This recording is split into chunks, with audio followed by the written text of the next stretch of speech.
Hey everyone, this is Amber Key, and you're listening to a Bright Idea podcast, a show where I sit down with entrepreneurs to discuss the aha moments that launched their businesses. Today's guest is Zsameria Rayford, founder of Swap DC.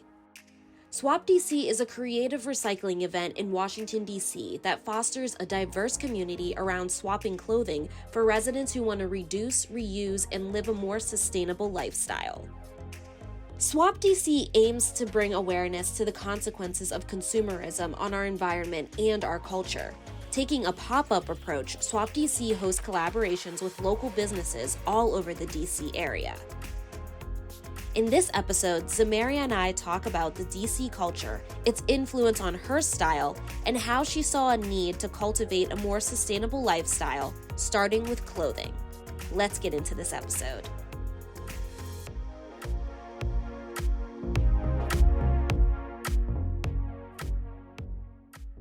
Growing up in DC, we didn't have a lot. It was basically us in our little two-bedroom apartment, that sort of thing. So of course, like I didn't have a lot of closet space. I had to kind of use what I had.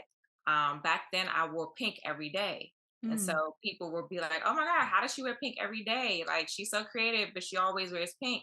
It was really because I had to switch out clothing. It was one of those things where it was like I didn't have enough to buy a white tee every day, that sort of thing. Mm. So I always sort of recycled what I had to get to use, utilize what I need in a way. Where did you shop growing up? Of course. Oh, girl, I've always kind of been, I think, it was as I was growing up, I now think about like my aunts and how they used to come together and sort of swap out clothes. But it was like, girl, you want this? Oh, yeah, take that, that sort of thing. Um, and yeah, I mean, coming from DC, we had like, man, we had like staple shops here that I would get pieces from, Okay. but I wasn't shopping like in Macy's or at the malls. That just wasn't a thing here in DC. Um, Okay. we had Pentagon, yeah, but it was like I've always sort of been my own creative in a way, So I was definitely still I was shopping at the thrift stores. I'm trying to think back then we had, remember Wet Seal? I'm just telling my age, but Yeah, I remember Wet had Seal. Wet Seal, and so I would get stuff from there and things like that. But yeah, I've always sort of just um recycled fashion, especially like because I like the quality of things, and I felt like in the stores I wasn't even getting that. Yeah, it's funny. I grew up where I was like one of three kids, and my mom, like all of us are around the same age. And I remember growing up and going to school, like my mom wanted us to be able to experience things, and clothes are so expensive. So she would thrift shop for us. And I never, some people don't like now thrifting is like popular and people talk, it's the in thing. But like back then, people weren't like, oh, I like thrifted this. But I never actually minded it because I was like, but no one's wearing what I got on. And I don't know, like it was just like it's a very vain thing of me, but I was like, but no one can wear this little black dress because they don't know where I got it. Like It. That's it. Okay. so the pink, you always wore pink. Why pink? Was that your favorite color? I think back then, yeah, back then definitely, but it wasn't even like I said, it wasn't intentional at first. It was more so, this is what I have, and I'm going to work with what I have. Okay. And I'm going to make it into looking the best pink fit you've ever seen for this whole first week, because first week was like your big thing back in school. Yeah. So I just remember like kind of sticking to that, but I stuck to it for 4 years. Yes. I Yeah. love that. So what about your friends? Like how would your friends have described you, and were y'all all into clothes? Oh, my friends will probably be like, I've always been different. Like the eclectic one, the one that dares to do things and actually like will wear that. People like, sometimes you're like, I would never. And I'm like, I'll try it, that sort of thing. Yeah. Um, yeah, I was raised different, coming from DC. Like I was raised at an African Learning Center. So like I learned about my history like early on. Mm. Then going to a creative arts high school, like I would learn more about myself. And Mm. early on, in high school, a lot of people kind of like losing their mind. I was like, we're gonna do a fashion show. We're gonna do this. It was a different time, for me, I would say, being raised in DC, but it was also during the crack epidemic. And so I had a lot of friends whose parents would, they didn't, survive that. So it was a big, like, reality check during high school about just like life.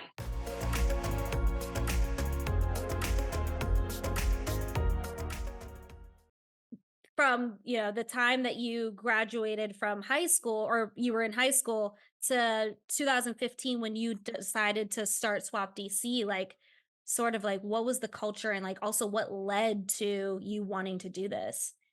Mm.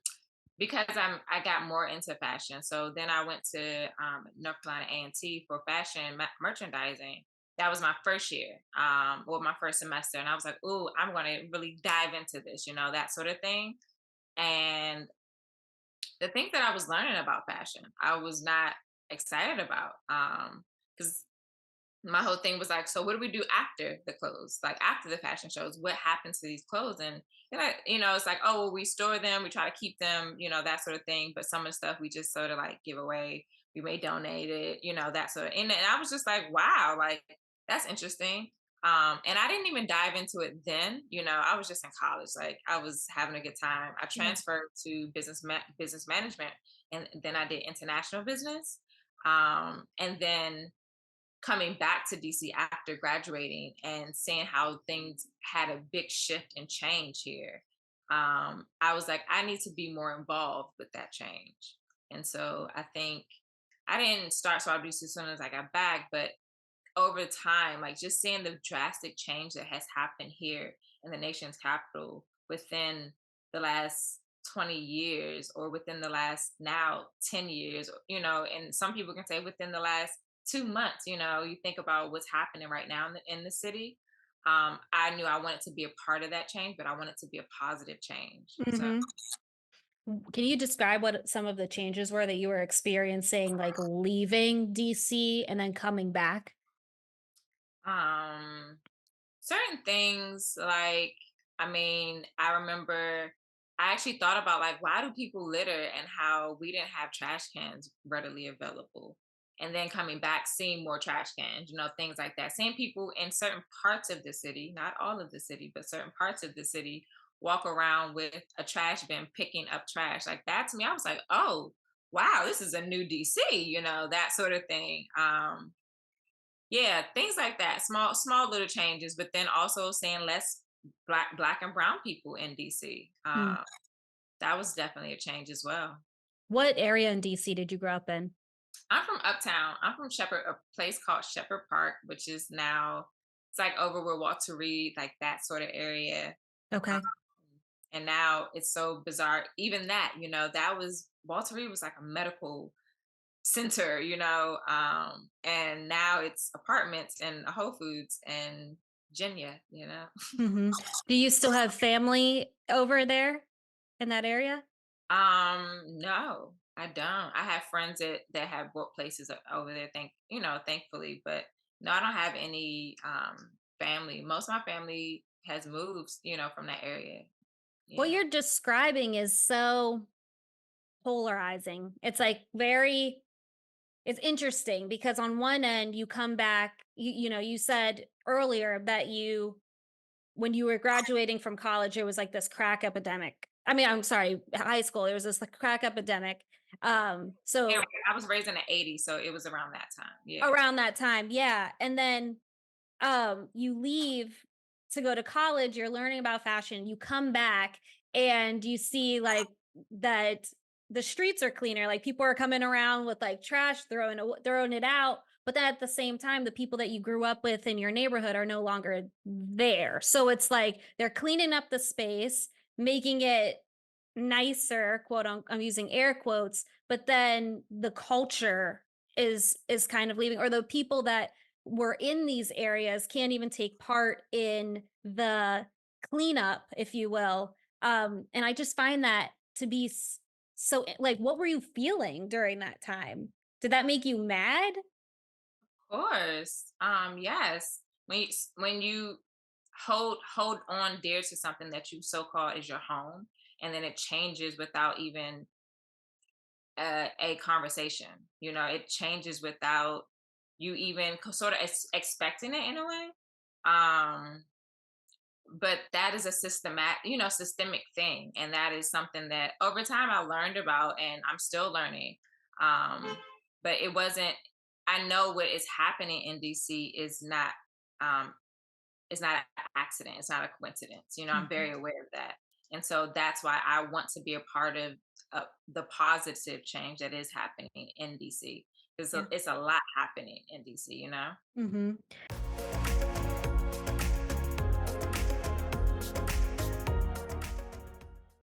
Let's face it, starting a business is hard work, and building a website for a business, that's another story. Why not hire some help? 35th Street Builders are not just website builders, they're dreamers. With experience spanning in startups to enterprises, 35th Street Builders will provide you with the mobile app and web development skills to get your business up and running. At 35th Street Builders, they pride themselves on affordability, reliability, and compassion. Ready to take some work off your plate? You can schedule an intro call with 35th Street Builders by going to their website at 3sb.io. That's the number 3, the letter S, the letter B.io.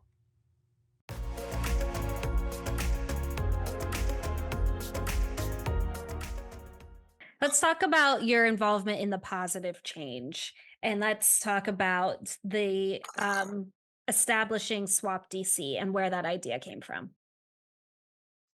Just me and my homegirl Nunu. We were sitting in the house one day, and we were just talking about like outfits and how it was a trendy thing to have a new fit. And I was like, wow, I just wish it was trendy to swap. I wish it was trendy to, take someone's outfit and rearrange it and upcycle it in a way, and then, take a picture. Like, I wish that was a trend. And she Mhm. was like, we should do something like that. She was like, that sounds like fun, but I mean, like, we should really like think about this. And I was like, oh, okay. And we just kind of set it down. And then I said something. I was like, oh, what are you going to, I remember that those pants like that you wore, those are hot. Like, what are you going to do with them next? If you're not going to do anything, like, I'll take them. And she was like, yeah, sure. And I was like, oh, we should do like a swap. And she was like, yeah, let's do it. And I was like, for real? She was like, yeah. So we organized it, had it at my house. We had like 12 people, a little invite. And it was like really cute. It was really fun. If someone wanted the same outfit or like the same article of clothing, because we kept it limited. We was like only bring, 7 items. We kept it, really cute, and I hung everything up, so it was like really nice. And people were like, Yeah. oh, I've never been to a shop like this. And I was like, oh, we had hors d'oeuvres. Like, it was just really cute, really That's nice. so fun. Yeah. And if someone wanted the same piece, we would say, well, how would you wear it? And they would say, well, I would wear this, this, and this, and maybe throw on a jean jacket. And somebody else would say, well, I would wear it this way. And then we would decide who gets that piece. So yeah, it was just fun at first. Um, Yeah. and then I took it outside to my cul-de-sac, and we just like had it outside. More people came, and then after like the third one, I was like, oh, this is a bop. Like, we gotta do something. And the next one we had at a space, and that was actually at the Perch, which Mhm. which was the old Murray's on Georgia Avenue. So yeah, it just kind of grew into that. Um, and now we have over a 500, like we have over 500 members a part of SWAT DC. Like, we've I'm grateful for where we are, but we've been working, Yeah. I'm wondering too, because you guys started Swap DC back in the day and like thrifting wasn't as popular as it is now. Like when you brought it out to the cul-de-sac and started getting more and more people involved, like what was the natural reaction? People were very skeptical, as they still are. Mm. It's sort of like free clothes. Oh, okay, I'm good. That sort of thing. And it's like, no, we really have some nice stuff, y'all. Like, come on, look. Because the Yeah. people who come, it's a movement. Yeah. So it's like you can't have a movement without the people. And so we're really big on making sure that it's inclusive, and that we make it a family kind of fun thing. Mhm. And just, yeah, it's a recycling party, is what we like to say. No, I love that. And at the time, were there other people hosting these types of clothes swaps in the area? Not really, no. No, it wasn't. Nope. And how did people find out about it? I mean, that was the time Instagram was a thing. So we definitely advertised on Instagram. Yeah. I am from DC, so I know a lot of people in DC, Mm. and I don't take that for granted. So I think just with me saying like, "Hey, pull up, we're doing this," people came and we made it. Like I said, it's a creative recycling party. So we had DJs, and so they would, people that supported them would come. And Mm. I mean, we started with DJ Native Son back then, and like now he's like, you got to pay to see him, that sort of thing. Yeah. Gina Marie, like a few people that have been like doing the community thing. And again, we started as a grassroots organization. Between me and Nunu, we were funding all of this just because we knew it had to be done in a way. But Mm. also, when you're trying to change people's mindsets, it's sort of like you have to hold their hand in a way. And so that was our way of saying, like, look, this we can barter, we can be fly, and we can also save our planet. I love that too, because like you're saying, you have to kind of convince people that this is cool. And so in order to do that, you brought in all of these other elements like a community, you brought DJs, you brought event space. Walk me through that process of like hosting an event and all of the little pieces that you had to go through to put it together. Yeah, I mean, give thanks to, like I said, the people that I know and that support me and what I do. And they understood the assignment in a way. Like they were like, oh, okay, Swap DC is this. Wow, like, okay, we want to know how we can save more money and still be fly. Like, why not? That sort of thing. And Mm. so when I introduced it also is like, and it's not just for adults, it's like bring your children, bring your nieces and nephews.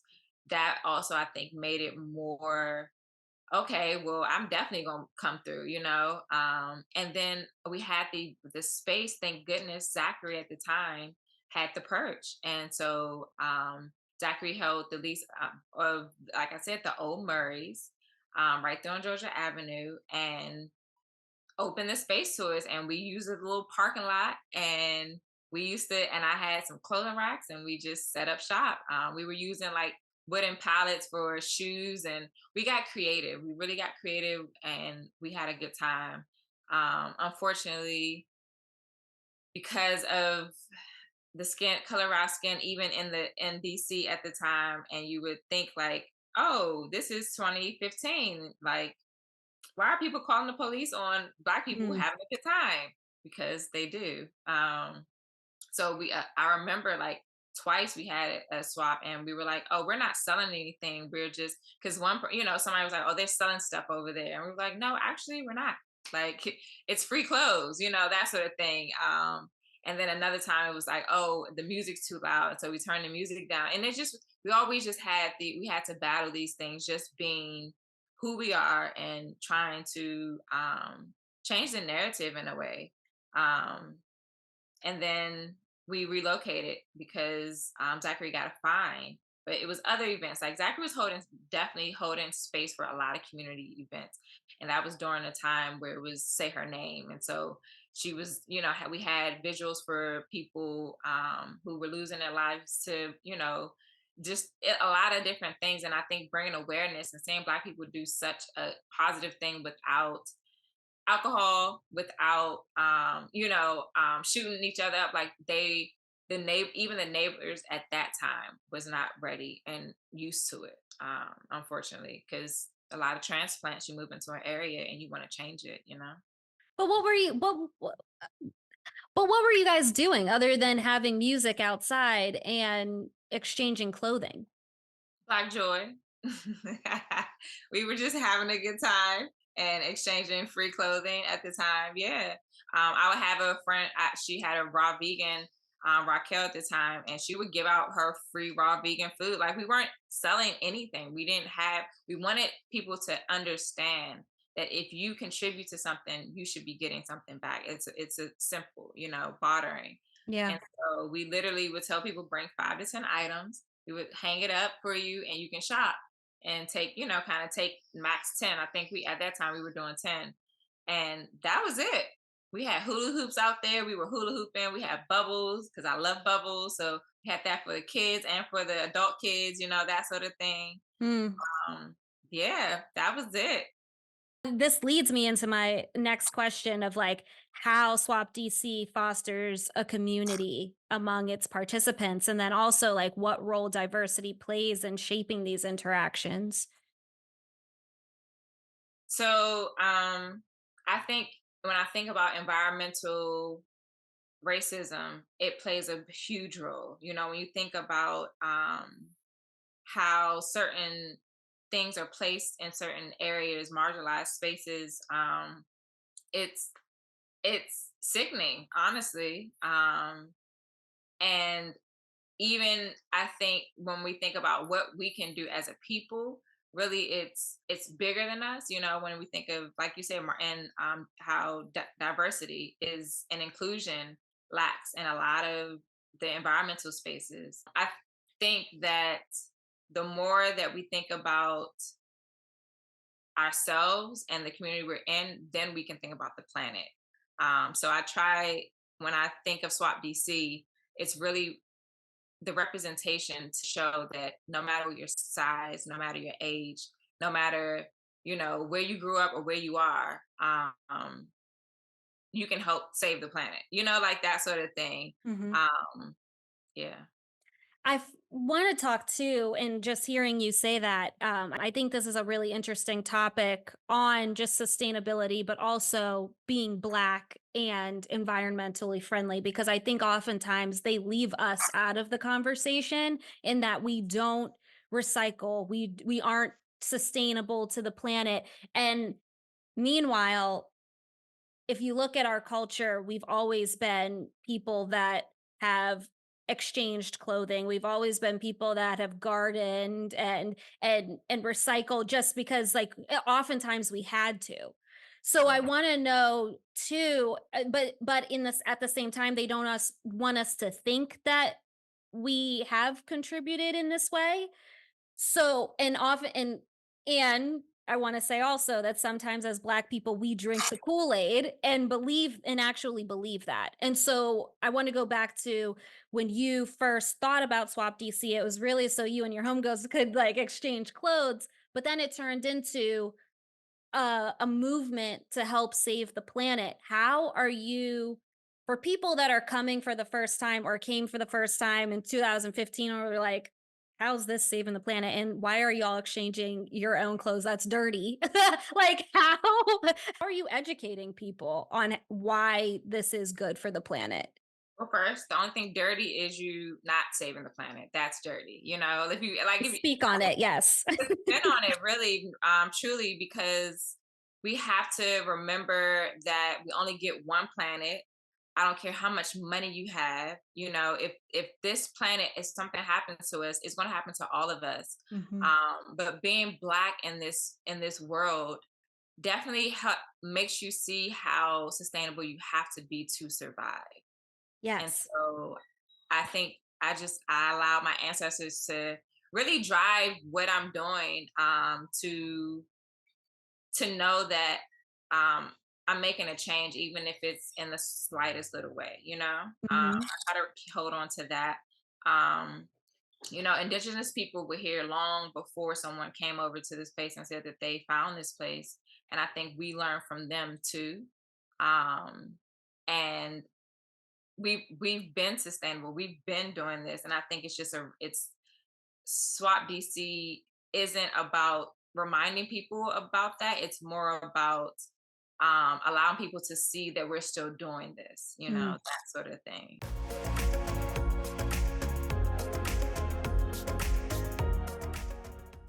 Ready to take control of your financial future? Discover financial freedom with Chosen Advisory Group. Chosen Advisory Group caters to the ambitious, the established mid-career professionals, and those on the cusp of retirement who recognize the dedication required to attaining financial independence. With their experience and clear professional guidance, you can transform your financial goals into reality.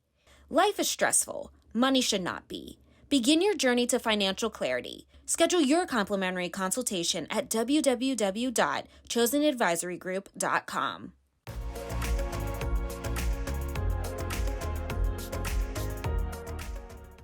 Can you share some success stories or impactful moments from Swap DC events?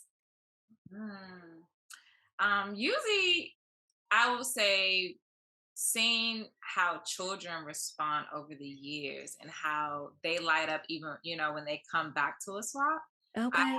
That will always be one of those moments of this is why I'm doing it. Um, Remembering how some of the swap, I call them swap families. But remembering how one I remember we had an attendee, she was pregnant at the time, and now like he's like 6, so like seeing things like that is Yeah. like, oh my gosh, like we really are doing what we set out to do, and that is to really like encourage people to reduce, recycle, and reuse. Mm. Yeah. So I didn't know this, but you also swap children's clothes? Yeah. Okay. Clothing swaps, book and vinyl swaps. We've done home good swaps. We've done art swaps. We usually partner with different breweries, and we do like an art brew swap. We swap it out with a lot of different things. Yeah. I'm curious too, in our conversation about inclusivity. There's a lot of talk about fast fashion and how most of the fast fashion clothing ends up in landfills and it's made of so many plastics. But when you think about different body types, a lot of these non-fast fashion, and I'm only saying non-fast fashion because I don't know the other term, but they don't make all inclusive sizes. And as African American people, we come in all shapes and sizes, and oftentimes we have to resort to um fast fashion because they carry most sizes. What in your Do you ever think about that in your swaps of like how you're diversifying the sizes for people?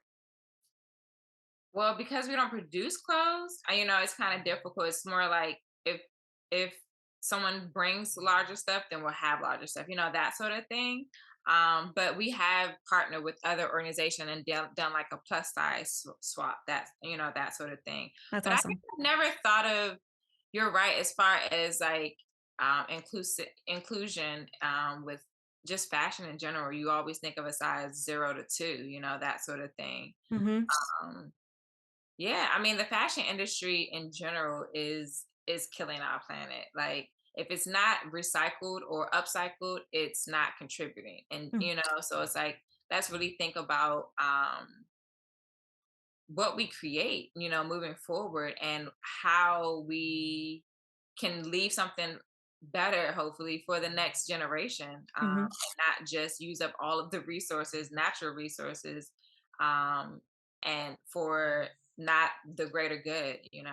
Yeah, I think it is an interesting conversation to have because you have brands like Good American, for example, that make jeans that are body inclusive. And there's this talk about how to not support Shein, how to not support some of the like Fashion Novas and everything. But those are like the only brands sometimes that carry all the way to 6X or 3X. So I just think about our community, it being a Black woman, being Black people, and how we just need to be better at creating more sustainable clothing so that we can contribute to the planet. I don't know. I was wondering if you ever thought about that. I think we contribute to the planet. I don't think when I think overall just about Black and Indigenous people, we aren't the ones that's contributing to the drastic climate change that is happening. Okay. We're unfortunately feeling the effects. Katrina, things like that. Like we're feeling the effects heavily and more quickly. Hmm. But I don't think that we are contributing. I think, um, and not in that way. I think we are literally doing what it is that we can to survive. Yeah. But it with Swap BC is more so to show that we can be sustainable while we're doing everything that we're doing. That sort of. Yes. I think we're told too many times what we're not doing and what we should be doing. That sort of thing. Mhm. I wanted to change that narrative to really encourage people, um, and to get people involved in a different way, because we are going through so much, because we are, we've experienced a genocide, and so it's like to go through certain things and still come out and smile, is strength. And I think that is Black people, especially here in America. So yeah, I think, yeah, I hope I answered that question. No, you 100% did. No, it wasn't a part of my questions per se, but I was just thinking about what you do and like the overall impact of our community and if that was just on your mind. So I'm glad that you were able to share that. Thank you. Yeah, thank you again for just having this platform. The bright idea, like, I think you're bringing just awareness, like you said, to the local shops and normal people, that people just, we don't get to have these open conversations. Yeah, definitely. I want to go back. I want to transition too, because you mentioned that you do collaborate with some other organizations. How do you guys collaborate with local businesses and organizations to further the mission? So we normally partner with like sustainable companies. I always try to have like some sort of marketplace. So most of our we have local shops, like local vendors that have sustainable brands that are able to pop up when we have swaps as well. We partner with other community organizations, mutual aid organizations, things like that. So post swap, we can give them the items so that they can sort of distribute those out, different shelters and things like that. Mm. It's all a part of having a better planet. We can't have a better planet by treating each other, illy and like shit. Like we really have to just be think about everybody, including the animals that we don't see. Yeah. I want to get into the topic that I'm curious about. I don't know if the listeners are also curious after listening to this, but how are you making money with Money. this business? Are you? So, as I said, we started as a grassroots organization, and I was spending a lot more money than anything. Now we are a registered business, and that has helped us tremendously because we're able to partner with government and different organizations so that we can bring it to the people for free. And we're Mm. not charging people for attendance. At one point, I was charging for attendance just to try to balance that out and things like that. But now it's it's running itself, but we're still building, in a lot of ways. So, back up a little bit for the listeners that don't know what grassroots means. What is that? That is community work, basically. They're coming together to do something to make a change where a change needs to be made, but also not having a backing. You don't have that financial backing. So it's literally you're starting from the grassroots up. Hmm. And then you partnered with the government. And so now you have financial backing from them in order to No, make. I won't say I partner with the government. Pause. I Okay. wish that would be like the ultimate. Yeah, sell my soul. It's like I'm playing. No, I have been contracted with different Okay. organizations, and that's how we're able to make money, by doing different contracts, doing recycling events and sustainable events for different organizations and things like that, Oh, that's so interesting. So then they pay you to host these events to facilitate to different. facilitate. Okay. Mhm. Okay. Wow. Because I think that, people who may have this same idea, it's always about the funding at the end of the day because you're putting so much time into it. How are you, giving back to yourself? I didn't know that that was a resource that you could have is by partnering with other organizations. Mhm. Yeah. Okay. That's interesting. I will attribute it to because our um our longevity. We haven't just started this. We've been here. We've been doing this, and so we have a track record of the people and the type of events that we hold space for, and the people that attend those events. That sort of thing. So I'm grateful that the work that I put in over these years is now paying off. You know. Mhm. And so no, definitely, because I feel like that's such a good note to point on is that now thrifting and exchanging clothes is popular. It's growing. For people that are looking to get into this type of business, do you have any advice since you have had so much longevity? Like, what has worked for you?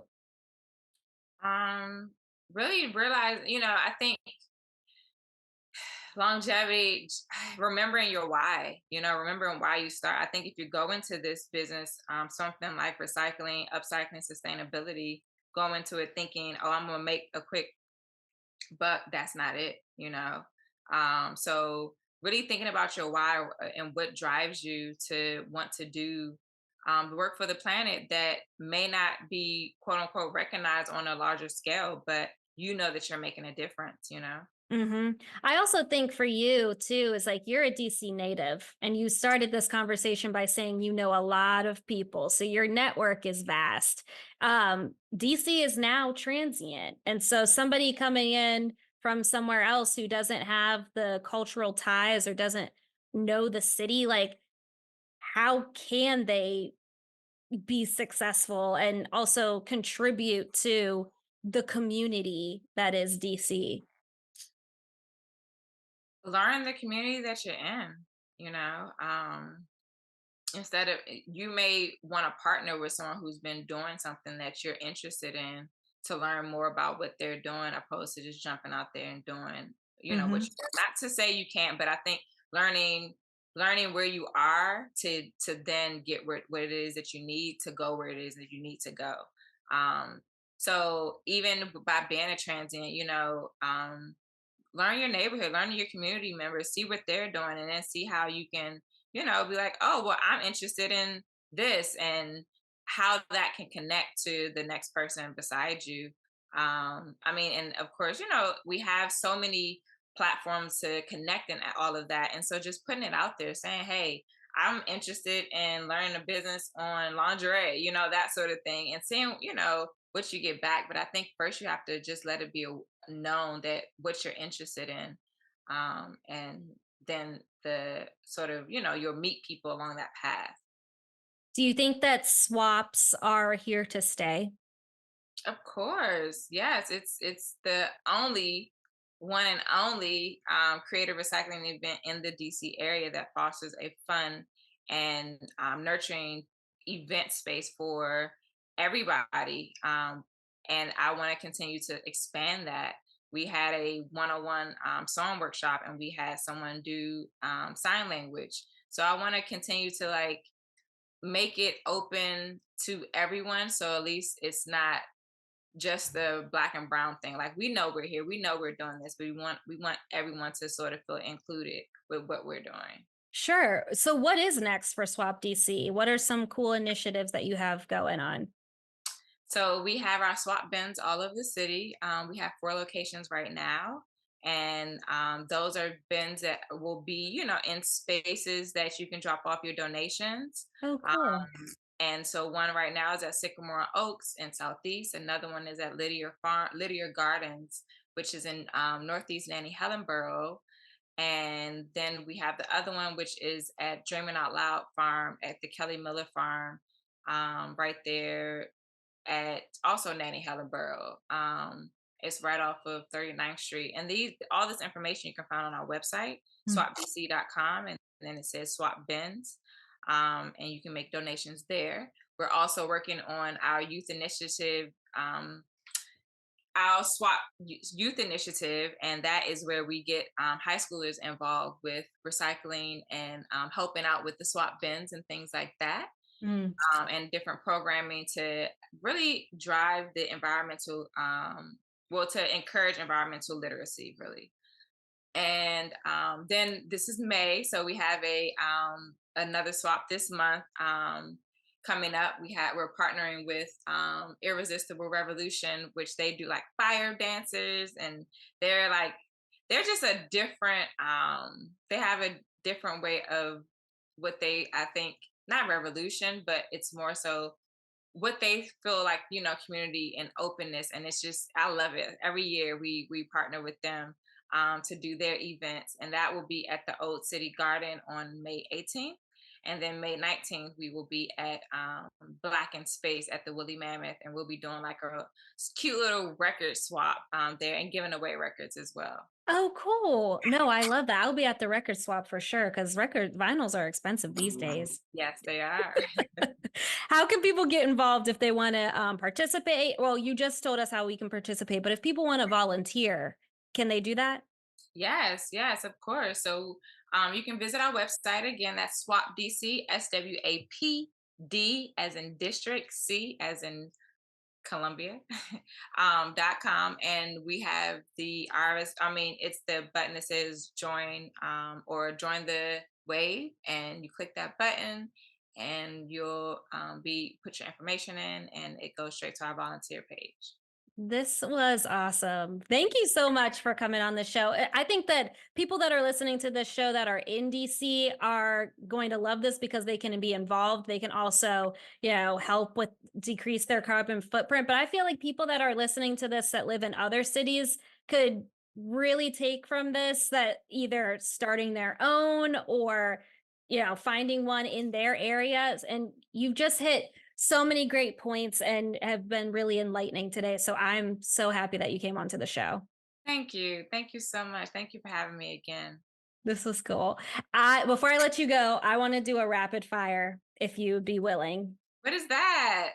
A rapid fire, they're quick questions and you just answer them. It's fun. You just say one. Is it like a one worder or something? Like it's like a 1 or 2 sentence. Like, okay. Yeah. Okay. Okay, so what's the most surprising item someone swapped at a Swap DC event? Well, people bring lingerie all the time, but the most surprising is someone swapped. We did get a bong once. Okay. Is that acceptable to bring? I mean, it is legal. No, we didn't put it out. We did not put that out. We were like, who the hell? But no, we didn't put that out. That's hilarious. Okay, quick. We don't try to swap. So that is a no for swaps. We have no lingerie, no swimwear, no paraphernalia, none of that. Yes, this is a PG event. Yes. Okay. Quick, name 3 key benefits of participating in a Swap DC event. You're helping to save the planet. You're building community.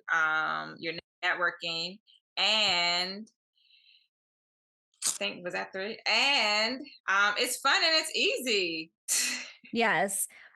What is a sustainable life hack you'd like to see more of? Sustainable life hack. Life hack or like recycling hack? It could be anything. Like, yeah, recycling hack. Like something to be more sustainable. It could be fashion, it could be food, like I wish more people would take their cups to go get coffee and stuff because I know, people drink a lot of coffee and tea, and I just wish people would be more like mindful of even the plastic. I mean, even not just the plastic, but the paper cups that we use and utilize. Even the quote unquote compostable ones. Yeah, I think if we walked around with a cup, that would be great. No, that's a good one. I didn't even think about that, but it's so true. I know everyone walks around with like their water bottles, but the coffee too. And then lastly, because you're into fashion, what are you wearing this summer? Linen. It's Ooh, hot. okay. It's gonna be hot. Yeah, and learning about how so much plastic is in our clothing. I don't want to be burning and hot in plastic clothing, so I'm gonna try to stay away from the spandex this year, especially for the summer. Um, yeah, even when I go thrifting, I'm always looking at the tag, like what is this made out of? Because it's truly about it's energy. You got to remember that. So a lot of this stuff, if your body can't breathe, like what are you not just putting in your body? What are you putting on your body? It's so true. It's so Mhm. true. Lastly, uh, favorite thrift stores in the DMV. And I'm gonna say the DMV because I don't think there are that many in DC. Am I wrong? And so within DC proper, maybe yes, you're correct. But in the surrounding areas. But in DC, one of my faves, I always go to what is it? Vintage and Charm, which is the Manifesting Beauty over in Southeast. It's the Anacostia Center. That is Oh, like my go-to for like, yeah, upcycle fashion. Um, in DC, I don't go to the one that's on Georgia Avenue as much, but I do like Fia's Finds. I go to her shop too. That's one that's of my friend. I love Fia. Yes, Shout out to Fia Fia. is she's been in the game for a while too. Like I love Fia. Yeah, so I definitely shop at Fia's and NDC. RIP to Buffalo Exchange. I'm trying to think as far No, as for real. thrift. Yeah, I go out to Merlin and stuff when I actually when I thrift. So Are you like a unique girly? Do you go out to unique? ooh, I like me a little unique. I like a unique. I also, I do the Salvation Armies, unfortunately, sometimes. Um, No, I don't sleep on Goodwill in Northeast. no, I don't, but I don't sleep on a good one. Nothing. It's sometimes it's a waste of my time, and I don't like wasting my time. I'm one of those people when I go to a thrift store, I know I'm gonna walk out with what I'm either five pieces or something that's extraordinary. And sometimes Mm. I go in and I walk right out, and I'm like, so It's I because don't. everybody goes there. So all Yeah, the good stuff is probably gone. yeah, exactly, girl. That's why I gotta go a little outside DC. Can I tell you one story that has nothing to do with this rapid fire? But you said we were talking about Goodwill in Northeast. So this one time, this is so bad. I was doing my laundry and I set aside a garbage bag of clothes that I was gonna do my laundry with, and the other bag was for the clothes I was taking to DC. Why did I take my laundry bag to Did you Goodwill? drop it off? Did you drop it off? I dropped it off, and I went all the way down. I went all the way down Dakota. I went all the way back home, and I got home and I was like, "Oh my god, I think I threw my clothes away." So I sped in my car back down there, and I said, "Ma'am, I'm so sorry, but I left that bag in my bag." She's like, "Girl, it's gone." I'm like, "No, like I remember like what the bag looked like. Like it's brown, like it's like a little like tan, like." She's like, "No, it's gone." I'm like, "Oh, surely it's in the warehouse." And she like points to the truck. The truck was leaving the parking lot. I was like, "Oh god." I just like sat in the middle of the parking lot just like, "Damn. Okay." So that's my story. Wow. It was so bad. And all my cute, it was like summertime, so all my cute linens and like my bathing suits and yeah, You won't do crying. that again. You won't do that again. Okay. Won't do that again. I double check everything now. So I just had to share that funny story because that was painful. That Can't- oh my goodness, I cannot imagine. Ooh, I would have been on holding on to that truck because I don't know. Sometimes when it's my pieces, I'm like, ooh, girl. Yes. Cause I told you, cause I'm a thrifter. So like my stuff isn't at H&M. It's not at Zara. Like I thrifted it. So I'm never going to see it again, girl. Yeah, yeah, yeah. And that's also why I will say Swap DC is important because it's so localized and it really brings you it's so fun when you see someone and it's like, oh, that's what I bought, that sort of thing. Like that is it just it adds so much value, I feel like, to the pieces and to the community that we're building. Mm. Because again, like you said, that truck was going off somewhere and who knows where those clothes will end up. That's why I don't some of these, you gotta remember some of these places are a corporation and no qualms, but are they actually contributing to the fast fashion, well, not fast fashion, but are they contributing to the climate change in the way that we think they should? Mm. Yeah. And that's why I always say put your money where your what is it? Put your money where your mouth is. Put your money where your mouth is, but more so your buying power says a lot more than sometimes your vote. And so Mm. I just like to tell people, Be mindful where you're spending your money. Be mindful where you're spending your money. No, that's such a good note to end on. This was so good. And lastly, where can people find you? swapdc.com. Yes, thank you so much for coming on to this show. This was so fun. Yes.